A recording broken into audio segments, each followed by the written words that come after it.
कहते हैं जो दूर रहता है वो अक्सर ज्यादा अच्छा लगता है और जो रोज साथ रहता है उसकी कीमत समझ नहीं आती। इस घर में भी कुछ ऐसा ही था। बड़ी बहू शहर के दूसरे हिस्से में रहती थी। कभी कभी त्योहार पर आती तो सास उसे गले लगाकर कहती, अरे मेरी बड़ी बहू आ गई।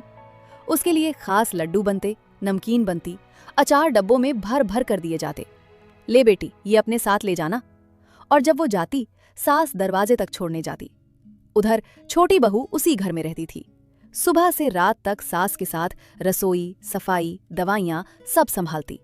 पर उसकी तारीफ शायद कभी नहीं हुई। सास अक्सर कहती, देखो बड़ी बहू कितनी समझदार है, कितनी मीठी बातें करती है।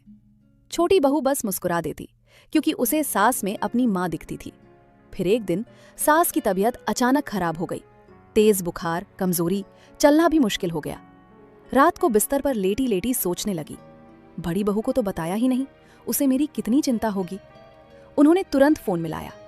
बेटी, मेरी तबीयत कुछ दिन से ठीक नहीं है, अगर तू आ जाए तो मुझे अच्छा लगेगा, थोड़ी सेवा भी हो जाएगी।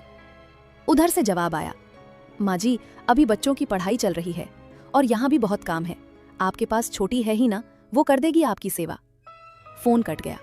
सास की आंखों से आंसू बह निकले। उसी समय छोटी बहू कमरे में आई, धीरे से बोली, माँ जी दवाई का समय हो गया। उसने पानी दिया, दवा दी, रात भर उनके सिरहाने बैठी रही। कभी पैर दबाती, कभी माथे पर ठंडी पट्टी रखती। सुबह तक उसकी आंखें लाल हो चुकी थी, पर चेहरे पर थकान से ज्यादा चिंता थी। सास चुपचाप उसे देखती रहीं। उन्हें समझ आ गया, जो दूर है वो सिर्फ मीठी बातें करता है, पर जो पास है वही असली साथ निभाता है। धीरे से सास ने उसका हाथ पकड़ लिया।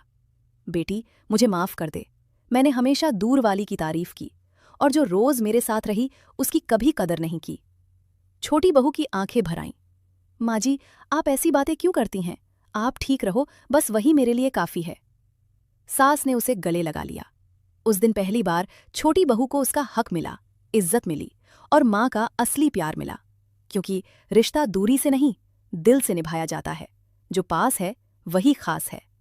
अगर ये कहानी आपको पसंद आई हो तो इस वीडियो को लाइक, शेयर और सब्सक्राइब जरूर करना और कमेंट में हाथ भेजना। जय जय श्री राधे।